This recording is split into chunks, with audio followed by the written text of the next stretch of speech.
नमस्कार दोस्तों, आपका फिर से स्वागत है मेरे बाज़ार की चर्चा में। पिछले हफ्ते जब मैंने बाज़ारों के बारे में बात करी, यूएस और इजराइल का जो वॉर है वो बस ही शुरू होने वाला था और उसके अनाउंसमेंट्स बाद में हुए। तो मैंने जो भी आपको बाज़ार के बारे में बताया, जो मेरी मंदी होने के कारण थे, जो भाषण था, वो इस बात पे निर्भर था कि ग्लोबल इकोनॉमी कहीं ना कहीं थोड़ा बहुत धीमी हो रही है। भारत में अर्निंग्स ग्रोथ का जो साइकिल आना था वो शायद थोड़ा डीले हो सकता है, और डॉलर का जो भाव है, डॉलर इंडेक्स का भाव, वो बढ़ सकता है। और उसके बढ़ने से कहीं ना कहीं एक रिस्क ऑफ एनवायरनमेंट होगा जिसमें कि लिक्विडिटी दुनिया भर में कॉन्ट्रैक्ट होती है। तो ये बेसिक कारण था जिसको मैंने काफ़ी विस्तार में आपको समझाया। और अब जब ये वॉर का रीज़न सामने आ गया है और बाज़ार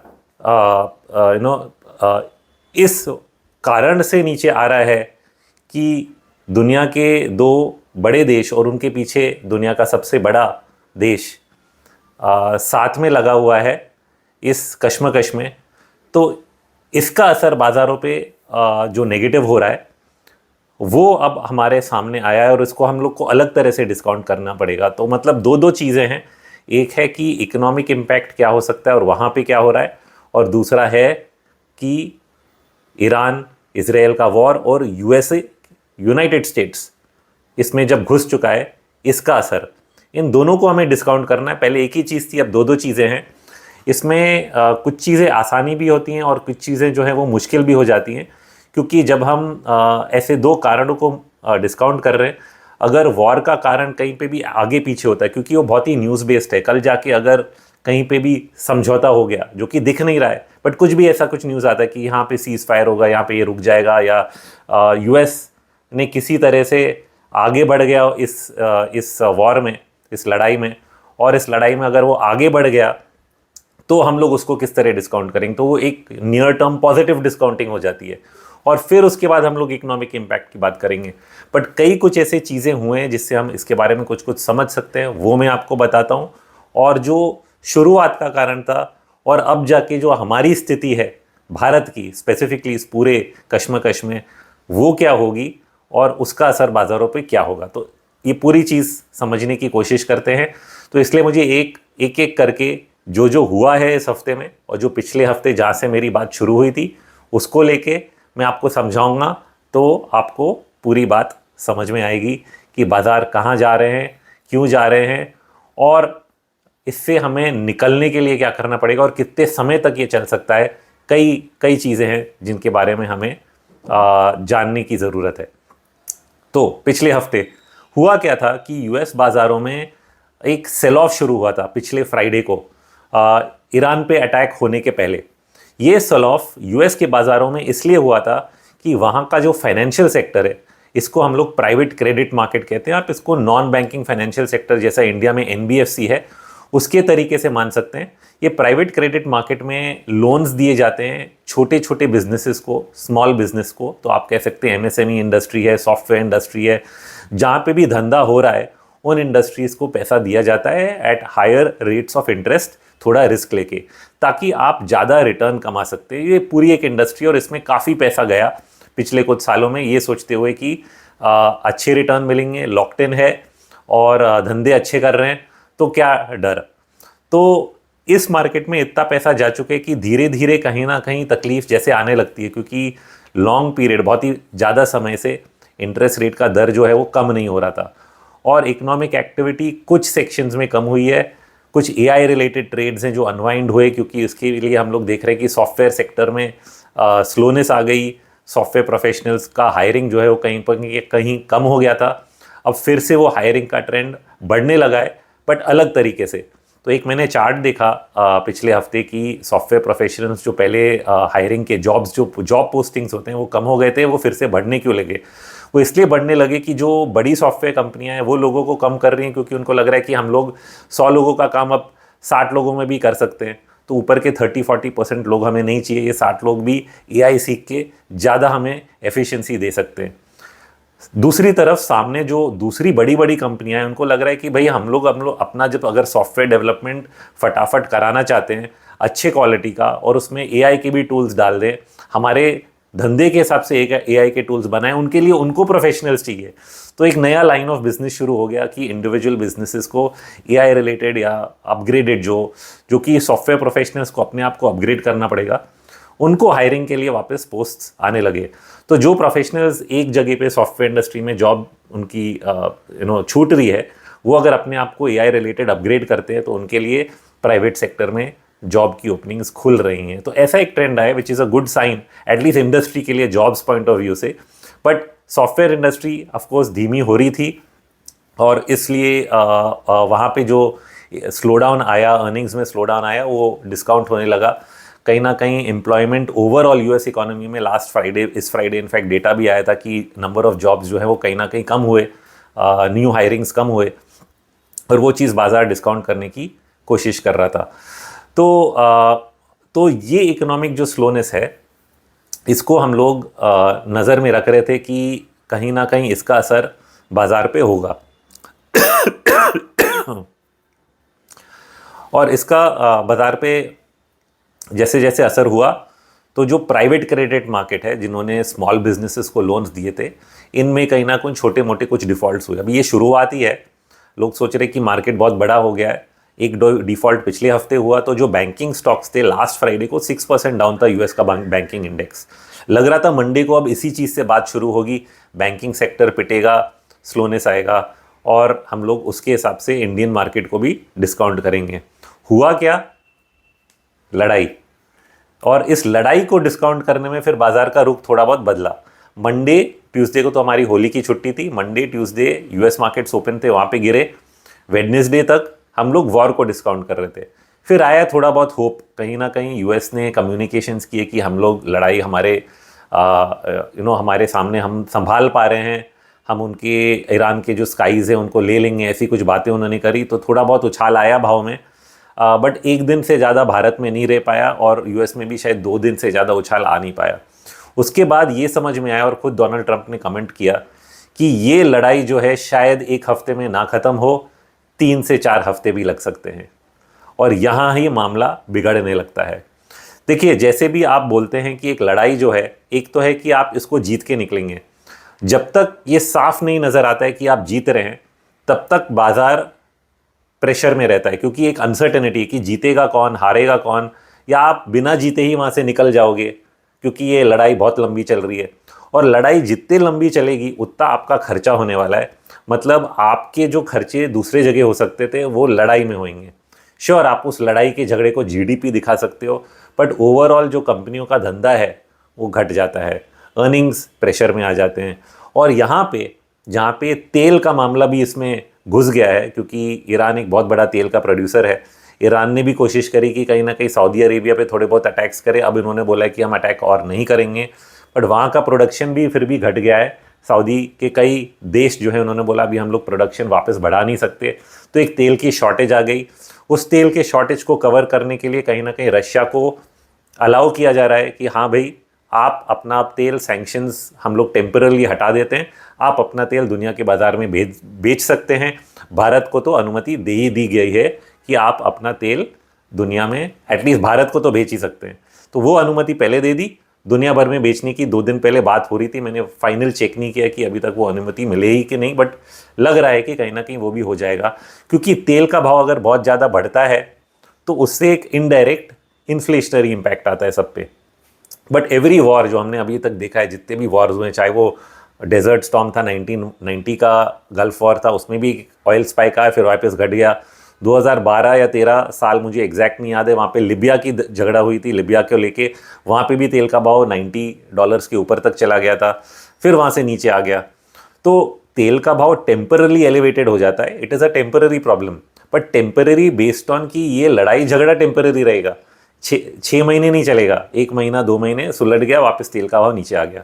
बट यहाँ कहीं ना कहीं ये जो हम लोग बोल रहे हैं कि 4 हफ्ते तक तो चलेगी ये लड़ाई, देखने में अगर मैं दूसरे कमेंटेटर्स की बात सुनता हूँ, जो लोग एनालिस्ट हैं, जो लोग एक्चुअली आर्मी से हैं, यूएस की आर्मी के जो जनरल्स हैं, इंडियन आर्मी के जनरल्स हैं, जिन्होंने यूट्यूब पे कई इंटरव्यूज़ दिए, इन लोग का मानना है कि ये इतना आसान मामला नहीं है, ये 3-4 हफ्ते में सुलझने वाला नहीं। और ये लंबा चल सकता है क्योंकि ईरान बहुत ही बड़ा देश है इजराइल के मुकाबले। और दूसरी तरफ यूनाइटेड स्टेट जो है वो बाहर से हमला कर रहा है, उसको अंदर एंट्री लेनी पड़ेगी। और उन्होंने जब हमला किया तो उन्होंने ईरान के देश को एकत्रित कर दिया। मतलब जो फैक्शन था, यूएस क्या सोच रहा था कि यहाँ पे डिवाइडेड नेशन है, ये लोग चाहते हैं कि हम लोग अगर टॉप लीडरशिप को हटा देंगे तो दूसरे लोग पावर में आके उसको संभाल लेंगे। ये चीज़ अभी तक होते हुए दिख नहीं रही है। और उल्टा ऐसा हो जाएगा कि जब आपने वार किया ही है तो देश एकत्रित हो जाता है, यूनिटी आ जाती है, और वो और भी आपको अब एक्सेप्ट नहीं करेंगे। अगर ऐसा कुछ हो गया तो चाहे आप ऊपर से हमला करें, नीचे से हमला करें, देश में घुसें, कोई आपकी बात नहीं सुनने वाला है।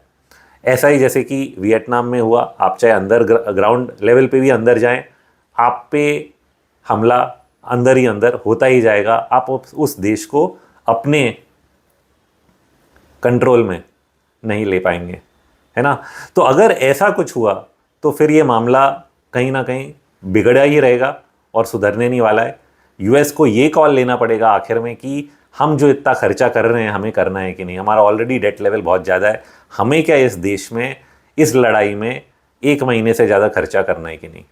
तो ऐसा भी हो सकता है कि 1 महीने में यूएस छोड़ के वापस चला जाए, और ऐसा भी हो सकता है कि ये जो लड़ाई है ये प्रोलॉन्ग्ड एक बहुत ही मुश्किल समय हमारे सामने होगा अगर ये प्रोलॉन्ग्ड मतलब लंबे दौर की लड़ाई बन के रह जाती है। और ये लंबे दौर की लड़ाई मतलब 1 महीना, 2 महीना, 3 महीना, इससे क्या होगा कि जब अनसर्टनिटी, ग्लोबल अनसर्टनिटी जब बढ़ जाती है तो जितने बिजनेस हैं ये निवेश करना बंद कर देते हैं। नए प्रोजेक्ट्स में इन्वेस्टमेंट कम हो जाएगा, रियल एस्टेट में इन्वेस्टमेंट कम हो जाएगा। मिडिल ईस्ट में इतने लोग जा रहे थे, नए धंधे डेवलप हो रहे थे, टैक्स फ्री रीजन बन रहा था, वो पूरा अटक जाएगा। तो एक ग्लोबल इकोनॉमिक एक्टिविटी घट जाती है, और जब ये ग्लोबल इकोनॉमिक एक्टिविटी घट जाएगी, अर्निंग्स ग्रोथ घटने लगेंगे, तो मार्केट को जो कि पीक वैल्यूएशंस पे चल रहा था बहुत सारे जगहों पे, इंडिया में तो हम लोग 1 साल से बोल रहे हैं, यूएस का भी एक चार्ट मैंने देखा है जो कि सब वैल्यूएशन मैट्रिक्स को कंबाइन करता है, P ratio, price to book, market cap to GDP, सबको कंबाइन करके उन्होंने वैल्यूएशन निकाला, तो हाईएस्ट लेवल पे था दिसंबर के एंड में, और वहाँ से करेक्शन शुरू हो रहा है। कई एशियन मार्केट से AI related, non AI related सब ऑल टाइम हाई पे चल रहे थे। सिर्फ भारत का बाजार उस जगह नहीं पहुंच पाया जहाँ पे ये सब थे, चाहे वो आप देखिए कोरिया है, ताइवान है, और सिर्फ मैं सेमीकंडक्टर मार्केट्स की बात नहीं कर रहा हूँ, ब्राज़ील देख लीजिए, ऑस्ट्रेलिया देख लीजिए, मेक्सिको, कनाडा, जितने मार्केट, आप एशिया की मैं बात कर रहा हूँ, आप इसमें जकार्ता ले लो, इंडोनेशिया ले लो, सब ये बाजार, Singapore, okay, these are not related to AI and not related to semiconductor manufacturing. ये सब मार्केट्स ऑल टाइम हाई पे हफ्ते से हफ्ते चलते जा रहे थे। इनफैक्ट ये जब लड़ाई भी शुरू हुई मंडे ट्यूसडे 2-3 दिन तो ये मार्केट हिले भी नहीं, जापान हिला भी नहीं, अब जाके उसमें असर हो रहा है। Second half of the week जाके असर आया कि एशियन मार्केट्स भी गिरे और यूरोपियन मार्केट ज़रूर पहली बार गिरे थे, थोड़ा उनमें बाउंस आया। और फ्राइडे के दिन, इस हफ्ते फ्राइडे के दिन ऐसा हुआ कि आई थिंक यहाँ पे लोगों को डर लगा 2 बातों से। सी बाजार पहले जानता है, चाहे यूएस जो भी बोले, वो बोलने की कोशिश कर रहा है कि हमारे पूरे कंट्रोल में हमने इस चीज़ को संभाल के रखा है और हम लोग इस तरीके से पूरा इस पे कब्जा कर लेंगे। अब ये चीज़ बाजार बिलीव करती है कि नहीं, बाजार कैसे बिलीव करेगी या नहीं करेगी? डॉलर का भाव, तेल का भाव, बॉन्ड यील्ड्स, ये 3 चीज़ों को देख के हम लोग समझ सकते हैं कि बड़ा पैसा कहाँ जा रहा है। बड़ा पैसा क्या सोच रहा है? बड़ा पैसा सोच रहा है कि तेल का भाव जो बढ़ रहा है, मतलब ये क्राइसिस एलिवेटेड रहेगी। Of course straight of Hormuz बंद किया, वो मैं बात नहीं कर रहा हूँ, वो एक कारण है, बट कब तक बंद रहेगा? और जो नया प्रोडक्शन, अगर हम रशिया का भी थोड़ा अलाउ कर रहे हैं तो भी तेल का भाव जो है घट नहीं रहा है, क्योंकि सऊदी का कहीं ना कहीं घट गया। So there is an overall thing कि तेल का भाव कम करना, हम चाहेंगे कि यहाँ रुक जाए, चलो रोक सकते हैं, बट बढ़ा हुआ रहेगा तो may be inflation rate remains controlled, क्योंकि $80-90 तक इन्फ्लेशन रेट थोड़ा बढ़ेगा, बहुत नहीं, बट 100 के ऊपर तो तकलीफ है। दूसरी बात, तो तेल की तो भाव हो गई, डॉलर का रेट। हम लोग सब जानते हैं कि पैसा दुनिया में कब घूमता है, जब डॉलर का रेट घटता है, जैसे कि पिछले 1 साल में हमने देखा, तो डॉलर का रेट जब घटता है पैसा जाता है इमर्जिंग मार्केट्स, कमोडिटीज, सोना चांदी, ये सब में तेजी पिछले साल देखी गई। लोगों ने एक्स्ट्रापोलेट कर दिया ये तेजी हमेशा के लिए बनी रहेगी, ये तो इन्होंने देखा नहीं, जो मैं पिछले वीडियोस में बता चुका हूँ। डॉलर में बहुत बड़ा शॉर्ट पोजीशन बन चुका था, और इसलिए, और यूएस भी क्यों चाहेगा कि मेरी जो सबसे बड़ी ताकत है वो है डॉलर, इसी से मैं सब पे कंट्रोल कर रहा हूँ, तो इसको आप उड़ा दोगे? नहीं, ये नहीं हो सकता। तो इसको हम अलाउ नहीं करेंगे।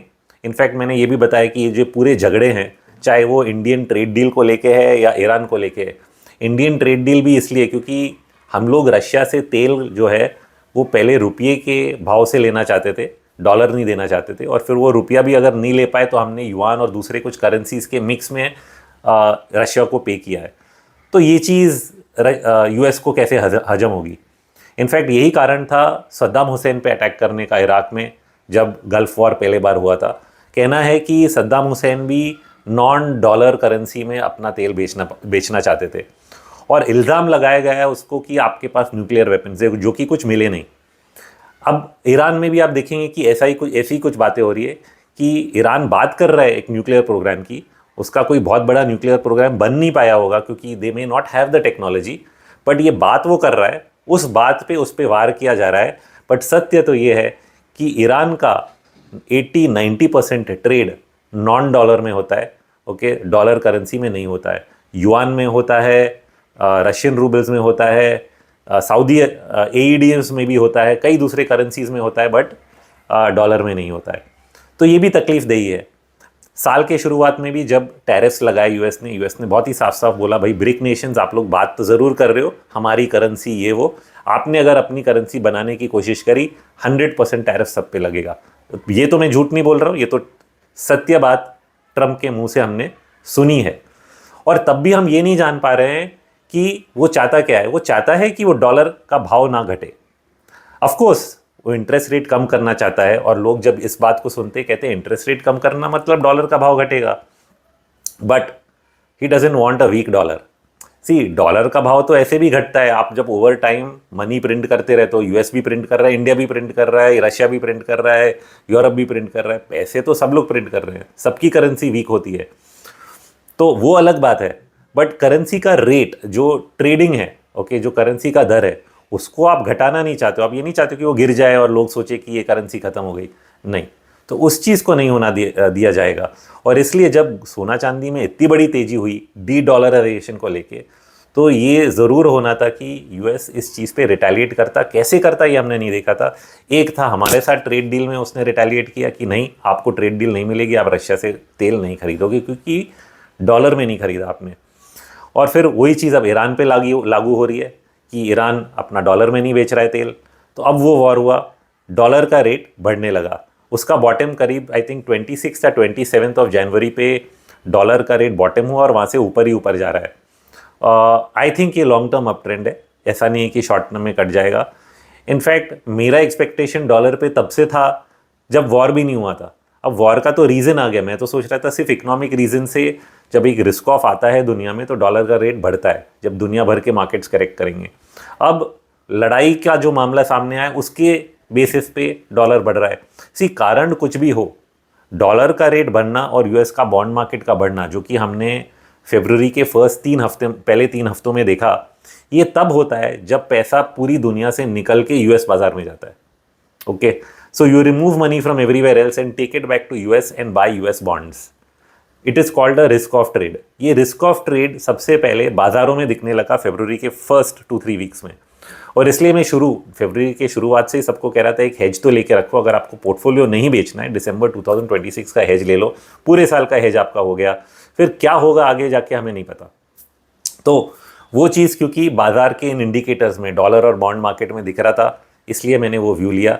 और वो चीज़ अब लड़ाई के बेसिस पे चल रही है कि रिस्क ऑफ क्यों हुआ, क्योंकि इजराइल और ये अटैक की बातें भी हो रही थी कि अटैक कर सकता है, नहीं कर सकता है, बातें हो रही हैं, बातें नहीं वर्कआउट कर रही हैं।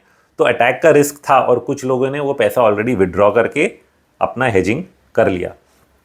अब यहाँ से बात कहाँ जाएगी? सी, ऐसा नहीं कि यूएस का जो क्रेडिट वाला प्रॉब्लम, जो मैंने शुरू में बोला वॉर के पहले वाला प्रॉब्लम, वो कहीं चला गया है। अभी 2 दिन पहले ही न्यूज़ में है, आप भी चेक कर सकते हैं, ब्लैक रॉक ने अपना क्रेडिट फंड में रिडेम्पशंस बंद कर दिए क्योंकि कुछ बहुत ही बड़े बड़े इन्वेस्टर्स ने मिलियंस ऑफ डॉलर्स का विड्रॉल रिक्वेस्ट भेजा। उन्होंने वाला नहीं, हम इतना रिक्वेस्ट एक साथ नहीं दे सकते, 4-5% ही फंड का आपको एक बार में दे सकते हैं, बाकी का नहीं मिलेगा। तो इन्होंने जो रिस्ट्रिक्शंस लगाए, इससे अभी डर फैलना शुरू होगा कि प्राइवेट क्रेडिट मार्केट में क्या बहुत बड़ी तकलीफ है। फंड्स पैसा वापस नहीं दे रहे हैं तो और रिडेम्पशन आएंगे, क्योंकि डर ऐसे ही बढ़ता है। जब एक कोई कुछ करता है, ओके, आपको लगता है अरे इसने पैसे वापस नहीं दिए, कुछ लफड़ा है क्या, तो 4 और लोग रिडेम्पशन डालेंगे। और ये जब मामला फैलने लगेगा तो फाइनेंशियल मार्केट जो है बैंकिंग सेक्टर को लेके गिरेगा। This has nothing to do with the war. War सिर्फ हमें सामने दिख रहा है कि हाँ ये लड़ाई झगड़ा चल रहा है, पिछले तकलीफ पीछे जो है वो कुछ और है। अच्छा, इसके साथ साथ जब ग्लोबल रिस्क ऑफ होता है, मतलब ग्लोबल रिस्क ऑफ क्या होता है कि जब वॉर के डर से या इकोनॉमिक स्लोडाउन के डर से जो बड़े हेज फंड मैनेजर्स हैं, बड़ा पैसा है, वो दुनिया भर के मार्केट्स में जो लगा रहा था वो धीरे धीरे अपना प्रॉफिट बुक करके वापस लेके जाएगा। और वो जब यूएस वापस लेके जाएगा वो खरीदेगा क्या? इक्विटीज़ तो नहीं खरीदने वाला है जो सबसे ज़्यादा बड़े वैल्यूएशंस पे मिल रहा है, वो खरीदेगा US bonds. And that is what the US wants. दो चीज़ होंगे इसमें, डॉलर का रेट बढ़ेगा, बॉन्ड का भाव भी बढ़ेगा, क्योंकि बॉन्ड से उनका फाइनेंसिंग होने वाला है। यूएस का जितना क्या कहते हैं गवर्नमेंट फाइनेंसिंग है जो होना है वो बॉन्ड मार्केट से होना है। तो ये पैसा वापस यूएस जाना बहुत ज़रूरी है, और ऐसे सीधे सीधे जा नहीं रहा है, सब पैसा दुनिया भर में स्पेकुलेशन हो रहा है। तो ये पूरे पैसे को वापस ले जाने का चाहे एक तरीका हो या दूसरा, वॉर का तरीका निकल आया, और दूसरा है प्राइवेट क्रेडिट मार्केट की जो तकलीफ, बट वो तो यूएस सेंट्रिक है, it's not a global problem. But US centric जब ये तकलीफ होती है तो फिर यूएस में इकोनॉमिक स्लोडाउन आता है, और फिर वो यूएस बेस्ड फिर ग्लोबल सेलिंग, ये हर चीज़ लिंक्ड है। क्योंकि लिक्विडिटी, दो तरीके के लिक्विडिटी दुनिया में है, डॉलर कैरी ट्रेड और येन कैरी ट्रेड, ओके। और जो भी करेंसी स्ट्रांग होती है, जब येन स्ट्रांग होता है तो येन कैरी ट्रेड अनवाइंड होता है। इसका मतलब कि जो जापानीज इन्वेस्टर्स है जिन्होंने अपनी लिक्विडिटी पूरी दुनिया में लगाई हुई है, जो पैसा लगाया हुआ है, वो वापस खींच के जापान में लेके जा रहे हैं। और जब डॉलर बढ़ता है तो डॉलर लिक्विडिटी पूरी दुनिया से निकाल के वापस लेके जा रहे हैं।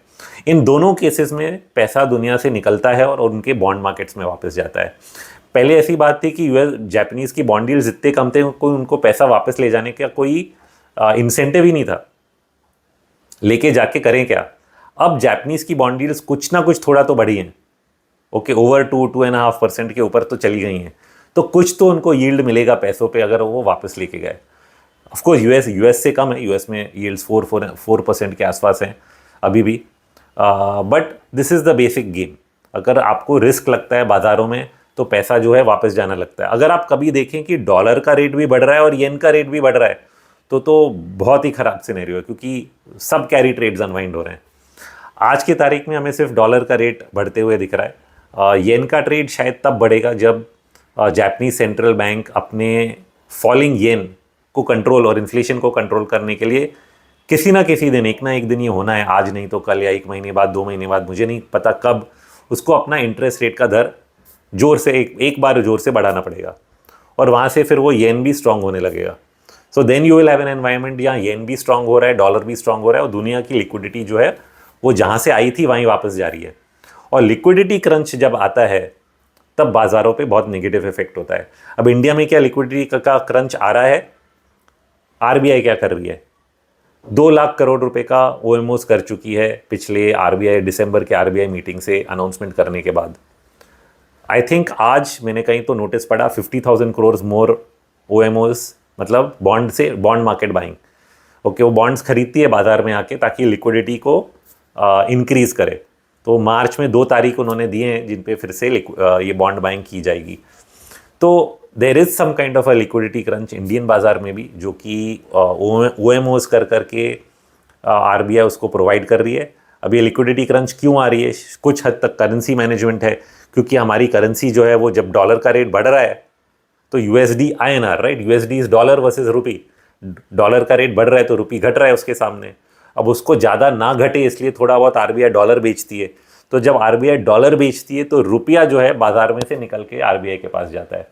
अब वो चाहते हैं कि अरे रुपया तो निकल गया, लिक्विडिटी टाइट हो गई, समस्या खराब है, इंटरेस्ट रेट का दर बढ़ने लगा बॉन्ड यील्ड्स में। तो इस चीज़ को ईज करने के लिए फिर ओएमओस किए जाते हैं। ओएमओस मतलब direct open market operation. Open market operation मतलब आरबीआई डायरेक्टली जाके बॉन्ड्स को खरीदेगी बाजार से up to a certain value, और उसने बता दिया 50,000 करोड़ और के खरीदेंगे। यूएस का फेड, ऑलरेडी यूएस के फेड ने दिसंबर में अनाउंस किया कि हर महीने हम $40 बिलियन के बॉन्ड्स खरीदने वाले हैं। सो लिक्विडिटी टाइट हो रही है और सेंट्रल बैंक्स उस लिक्विडिटी को ईज करने के लिए बॉन्ड्स खरीद रहे हैं। ये चीज़ तो हो रही है, बट बात है लिक्विडिटी टाइट होने की, और उसका असर इक्विटी बाजार पे नेगेटिव होता है, इनफैक्ट कमोडिटी और प्रेशियस मेटल्स पे भी नेगेटिव होता है। अब तो ये क्योंकि वॉर की स्थिति है, लड़ाई की स्थिति है, इसलिए सोना चांदी का भाव जो है वो घट नहीं रहा है। मेरे हिसाब से सोना चांदी का भाव टॉप तो बना चुका है, बट यहाँ पे हम लोग एक लोअर टॉप बना रहे हैं। ओके, एक बाउंस आया है, लोअर टॉप बना रहे हैं, वहाँ से वापस गिरने की शुरुआत कर चुके हैं, इंतज़ार हो रहा है। बट ये इसलिए अटका हुआ है क्योंकि वॉर की स्थिति में कुछ ना कुछ लोग क्या है कि डाइवर्सिफाई करते हैं, सोचते हैं कि चलो क्या हेज लें। कई लोग सोचते हैं कि सोना या चांदी खरीद लेते हैं, तो उस तरह का जो थोड़ा बहुत बाइंग आ रहा है, इसलिए वो सोना चांदी का भाव जो है बहुत ज़्यादा बढ़ नहीं रहा है, घट नहीं रहा है या बढ़ के रुका हुआ है। बट टेक्निकली टॉप बन चुका है मेरा मानना है, और बहुत ही ओवरबॉट है। मंथली चार्ट्स का जो RSI है, रिलेटिव स्ट्रेंथ इंडेक्स, एक इंडिकेटर है, 0 to 100 के रेंज में रहता है। मंथली चार्ट पे सोना पे 96 और चांदी पे 93। इतने ओवरबॉट रीडिंग्स है, ऐसे रीडिंग्स पे मैं खरीदूंगा तो बिल्कुल ही नहीं। नया हाई भी बन जाए तो नहीं खरीदूंगा, क्योंकि कहीं ना कहीं बड़ा करेक्शन आना तय है। ठीक है, तो इंतज़ार करेंगे इन सब का करेक्शन, क्योंकि डॉलर का रेट बढ़ रहा है, तो सब चीज़ में करेक्शन का हम लोग इंतज़ार करेंगे। अब इसका असर भारतीय बाजार पे क्या हुआ, final most and final important thing, Friday को कल क्या हुआ। हमारा बाजार कहीं बाउंस तो हुआ था थर्सडे को। कल से जो सेलिंग शुरू हुई वो पहले निफ्टी में नहीं हुई, वो हुई बैंक निफ्टी में। फाइनेंशियल स्टॉक्स जो सबसे स्ट्रॉन्ग सेक्टर था पिछले 1 साल का, वो पिटा है, और इसमें ऑलरेडी प्राइवेट बैंक्स पिट ही रहे थे। इस इंडेक्स को होल्ड अप किया था पब्लिक सेक्टर बैंक्स ने, और फाइनली हम देख रहे हैं कि पब्लिक सेक्टर बैंक्स भी कुछ ना कुछ सेलिंग में आए हैं। ओके, क्या ये सिर्फ टेम्पररी करेक्शन है पब्लिक सेक्टर बैंक्स का, कि ये फाइनली ट्रेंड रिवर्सल हो चुका है? मैं मानता हूँ हो चुका है, थोड़ा और टूटेगा तो हम लोग कंफर्म कर देंगे कि हाँ सच में रिवर्सल हो चुका है, एंड दैट विल कंफर्म किया पूरा जो बैंकिंग सेक्टर है, फाइनेंशियल सेक्टर है, वो गिरने की तैयारी पे है।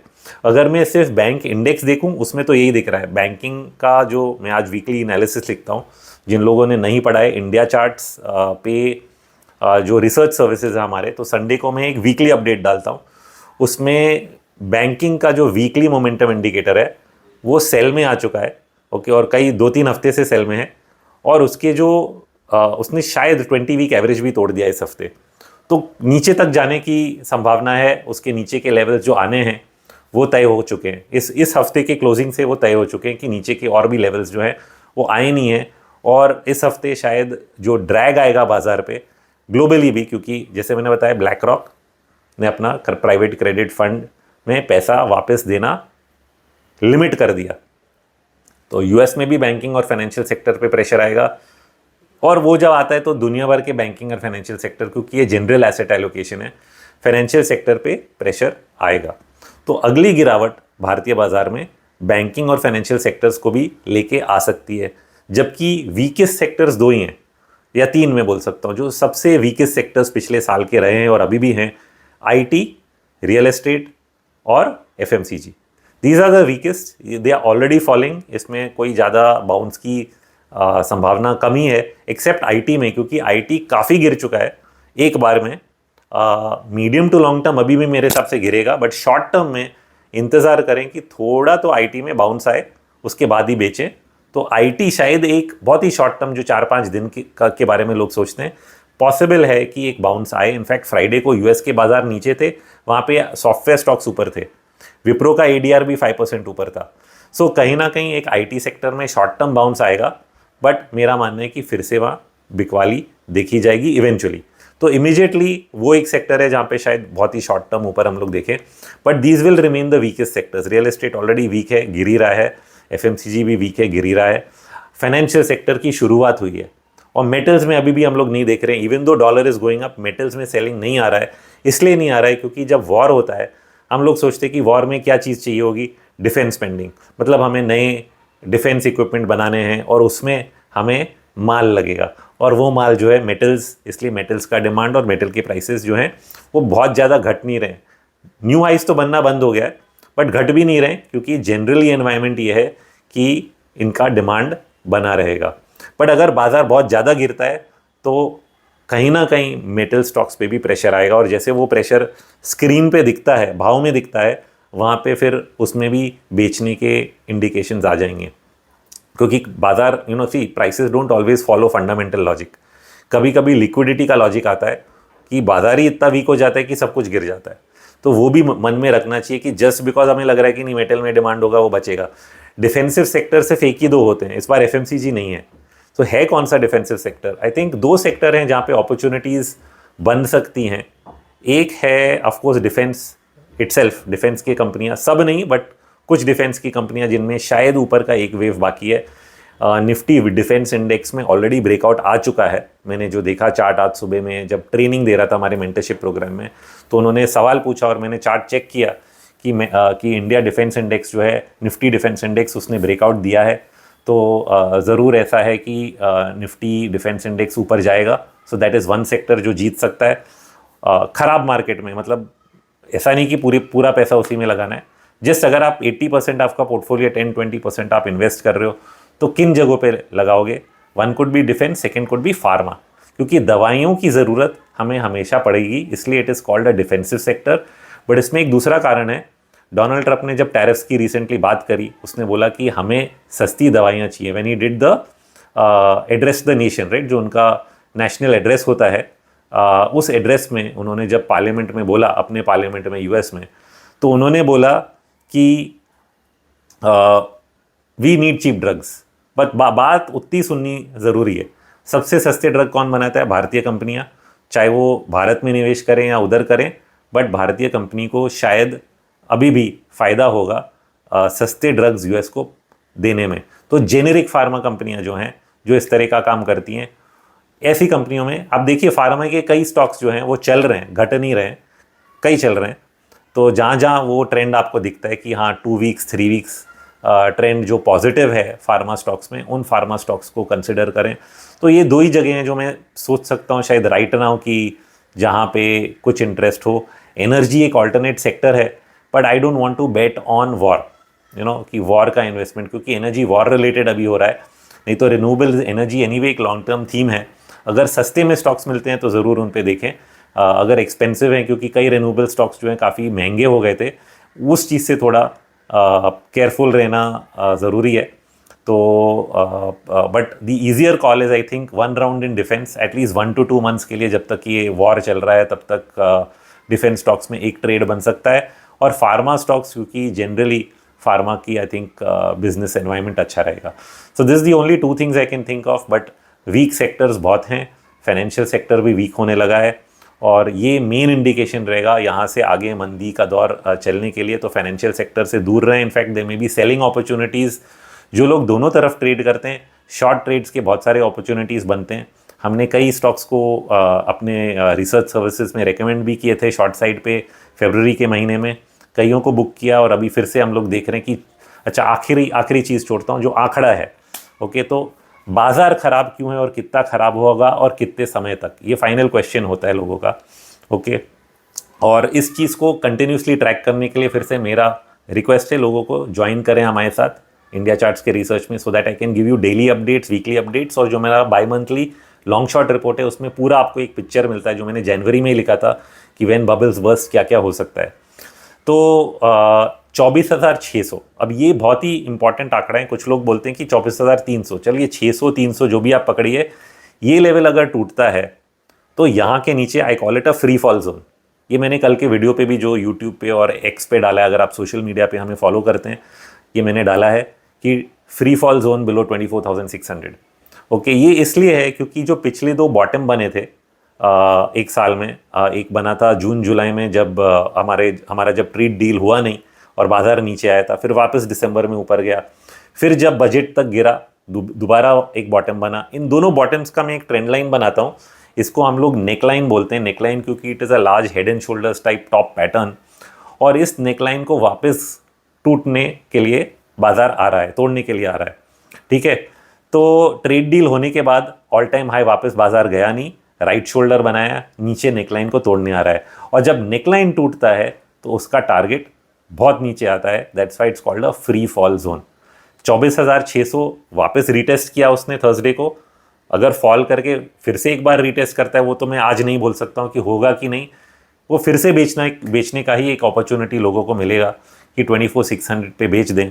But because this level has already broken, because banking stocks में ऑलरेडी क्रैक आ गया ये फ्राइडे को, और क्योंकि ये वॉर जो चल रहा है ये अब 2-3 हफ्ते नहीं महीनों तक भी अगर चल सकता है, ये 3 कारण है कि बाज़ार संभल नहीं पाएगा और वहाँ पे हर लेवल पे सेलिंग होने वाली है और बहुत सारे ट्रेड शॉर्ट साइड पे बनेंगे जिनके आप फ़ायदा ले सकते हो। हम लोग ज़रूर शॉर्ट ट्रेड्स ऐड करेंगे हमारे रिसर्च सर्विसेज में, वापस जो हमने बुक किए हैं वापस हम लोग ऐड करेंगे। बहुत सारे मुझे अपॉर्चुनिटीज़ दिख रहे हैं और इसका पूरा फ़ायदा लेने की कोशिश करेंगे। So that is where it is. It looks like a sell on rise market जहाँ पे बहुत अपॉर्चुनिटीज़ मिलेंगी बेचने के साइड पे और हम लोग इसको लेने की पूरी फ़ायदा लेने का पूरा कोशिश करेंगे। इवेंचुअली कब तक बॉटम बनेगा, this is the last question people are asking me. कितना समय? हम लोग को पहले जो है मंदी के दौर जो हमने देखे हैं भारत के बाज़ार में 15 मंथ्स टू 24 मंथ्स के बीच में होते थे। सिर्फ 2020 में हमने एक अनोखा रुख देखा कि मिड कैप ने तो 2 साल से भी ऊपर लिया, जनवरी 2018 से लेके मार्च 2020 तक। ओके, बहुत लंबा समय लिया। बट जो ये थे ना, क्या कहते हैं, निफ्टी 2020 जनवरी तक नहीं गिर रही थी, बार बार हाई तक वापस आ रही थी और एक ही साथ उसने पूरा कैचअप किया। तो बहुत ही फास्ट शॉर्ट टर्म में करेक्शन आया, मंथली सपोर्ट तक जाके फिर बुल मार्केट शुरू हो गया। तो क्या इस तरह का फास्ट करेक्शन होगा कि समय वाला? 2020 में भी जब मुझे कोविड दिखा मैंने बोला समय वाला होगा और हो गया फास्ट। ओके, और फास्ट हो गया तो मैंने भी अपना व्यू चेंज कर लिया फटाफट मंदी से तेजी में। बट फास्ट होगा कि स्लो, ये जो टाइम है, टाइम का साइंस जो है वो बहुत ही मुश्किल होता है। तो मुझे यहाँ पे तो यही बोलना पड़ेगा, this is not Covid, this is a war. अगर वॉर प्रोलॉन्ग हो रहा है और उसके बाद इकोनॉमी स्लो होती है या यूएस में रिसेशन आता है तो डेफिनेटली आपको 12 महीने मिनिमम पकड़ के चलने पड़ेंगे, 12 के 18 महीने भी हो सकते हैं। तो इतना समय मन में आप बटोर के चलिए कि मार्केट मंदी का दौर ख़त्म करने में लगा सकता है।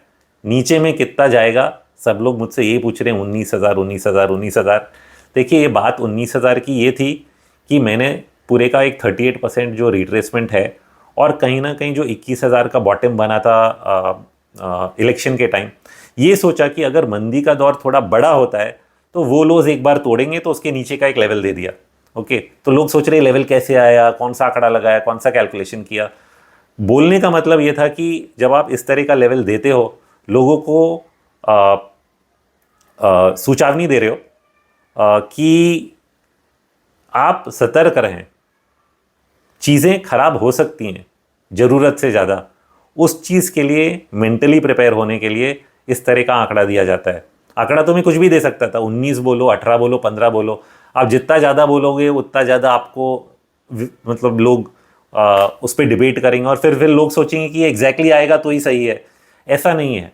बोलने की बात ये थी कि एक ऐसी लेवल की बात करें जो 21,000 के नीचे है, ताकि आप समझें कि अगर मामला बिगड़ता है तो कितना ज़्यादा बिगड़ सकता है और उसके लिए आप प्रिपेयर्ड हैं कि नहीं, ताकि आप हेज करें। जो मैं बता रहा था दिसंबर 2026 का हेज जो मैं जनवरी से बता रहा हूँ, वो चीज़ आप करें। इसलिए ये चीज़ मैंने बोली थी ताकि आपकी आंखें खुलें और आप सुने कि हम क्या कहना चाहते हैं।